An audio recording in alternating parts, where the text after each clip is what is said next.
Hello, moviegoers, and welcome to another edition of Have You Seen It? I'm your host, Denise, and this week I am going to review a Netflix film. But before I get to my review, I have to tell you who my favorite actor is this week. My favorite actor this week is Lupita Nyong'o, and I chose her because of her incredible Oscar-winning performance from the movie 12 Years a Slave, a movie of which I cannot watch again. But the scene that I chose from that movie is the scene where her character Patsy has left the plantation that her master, who was played by Michael Fassbender, she has left his plantation to go to another plantation to get some soap. And once he finds out that, she's left and had come back, she explains her absence to him.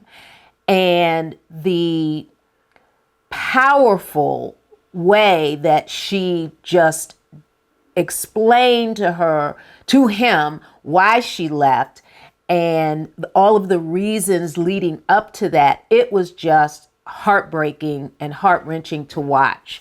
And that is why she is an Oscar-winning actress. Incredible performance. Lupita Nyong'o, my favorite actor this week. All right, folks, I'm going to get into my review, and my review is the movie Office Romance. It stars Jennifer Lopez, aka J-Lo, Brett Goldstein, Edward James Olmos, Betty Gilpin, and a lot of other people. But those are the central characters in this film. Now, I am not a huge J-Lo fan. As a matter of fact, in terms of her acting, I can take it or leave it. But I did not choose this film because of her and her star power. I actually watched the movie because of Brett Goldstein. And Brett Goldstein, if you are familiar with the TV series on Apple called Shrinking, you know who he is. And so I watched him in the series Shrinking. And so when I saw that he was the love interest of our main character, played by Jennifer Lopez, I was like, I want to see him in a romantic role, because this role is totally different from what he did, on Shrinking. So in this film, Jennifer Lopez plays Jackie. She is the president and CEO of an airline called Air Cruise. And she runs a tight ship with her business. And she is the type of boss, if you will, or CEO that, people fear. So immediately when I saw her entrance into the building where, she is the CEO, where she works, and, she has all these, employees. As soon as she walks through the door, you see people are running scared. They're stopping the sidebar conversations that they're having. They get out of her way. They stop fooling around on their cell phones, that type of nonsense. So when she walks into the building, all glammed up and beautiful and so forth, the employees literally part the pathway for her to walk down the hallway to get on the elevator. And so immediately I thought, I'm noticing a little Devil Wears Prada here, but her character was nothing like the Miranda Priestley character from Devil Wears Prada. She just, runs a tight ship, but she's actually, nice enough to her employees where she actually will speak to them. But still, there's this fear they have of her. Well, she is in the middle of a lawsuit of some sort. Apparently, her airline has got a hub in Dallas, Texas, and apparently it's bigger and better than her rivals, and so that's the crux, I guess, of the initial lawsuit.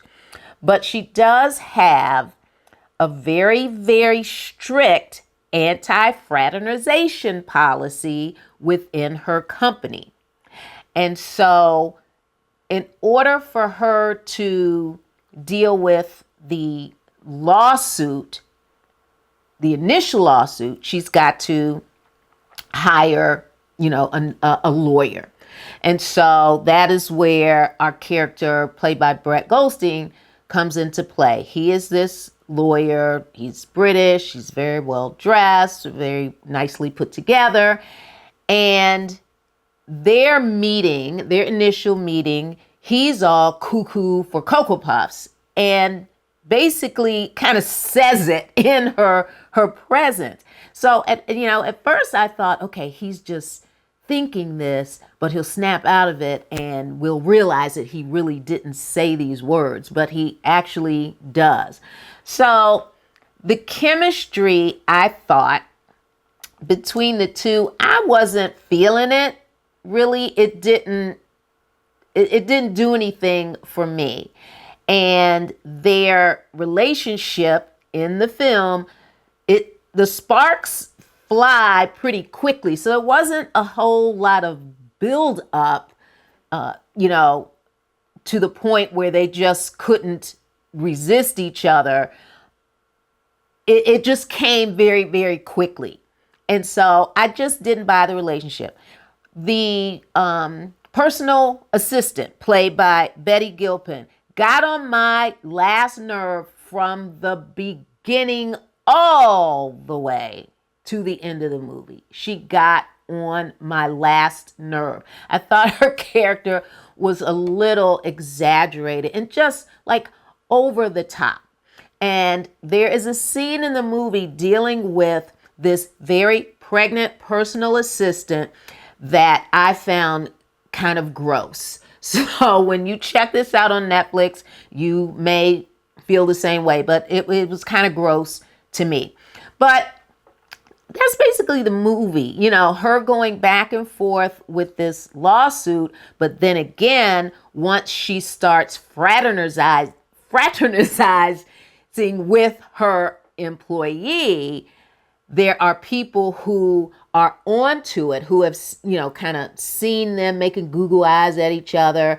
And so they've got an agenda to bring her down as well. And so you have to watch to see how that is done. And that part was a little clever because I knew the person who, let's say, was the mole, I kind of thought, but then I was like, maybe not.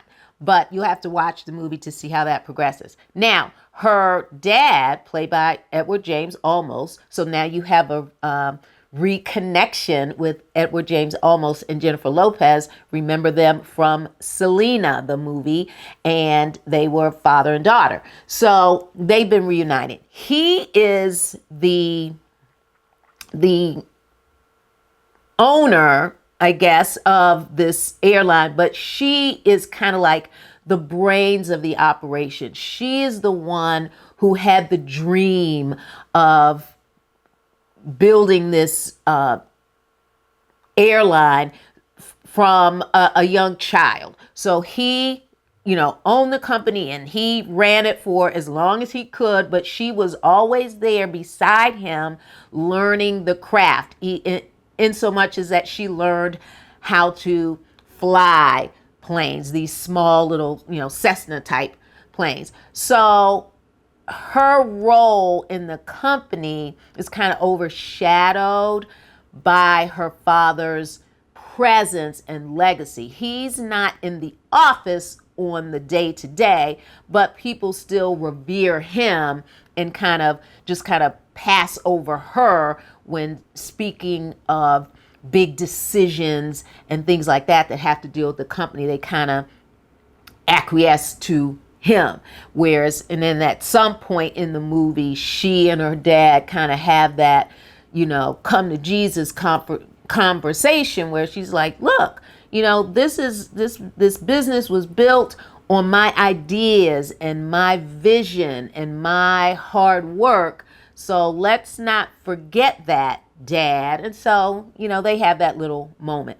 But the movie itself, it's under 2 hours, like an hour and 50 something minutes. But I just did not buy their relationship. And so at the end of the movie, if you have seen the movie The Proposal with Sandra Bullock and Ryan Reynolds, there are some, we're trying to emulate a certain scene in that movie. I mean, it's like as clear as day. I'm like, come on, are you kidding me? Are you really going down this road? So check it out if you are a J-Lo fan and you just love everything she's ever made and you are a rom-com kind of person, then watch it. Again, it's on Netflix, give you something to watch. But as a rom-com that really, was like, oh, I really, really enjoyed this, it wasn't particularly for me. I give it like a 5. So there you go. Office Romance starring Jennifer Lopez. Oh, and by the way, her wardrobe was on point. It was fabulous. So, and then she actually wore a pair of black stilettos that I wish I had in my wardrobe. All right, folks, I'm going to jump into my Nailed It. And my Nailed It for this week comes from the movie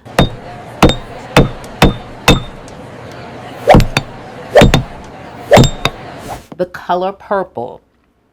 And it is the scene titled God is Trying to Tell You Something. And that is the scene where you've got redemption, you've got forgiveness, you've got salvation in the form of, Mr. finally getting himself together and doing the right thing for Celie. And then you have the big church scene. And as I watched this scene again, it gave me the same feel good, feelings that I felt when I saw the movie many, many, many years ago. That is like one of the best scenes in the movie for me. So if you want to see redemptions, forgiveness, and salvation all in one little scene, check out The Color Purple and God is Trying to Tell You Something.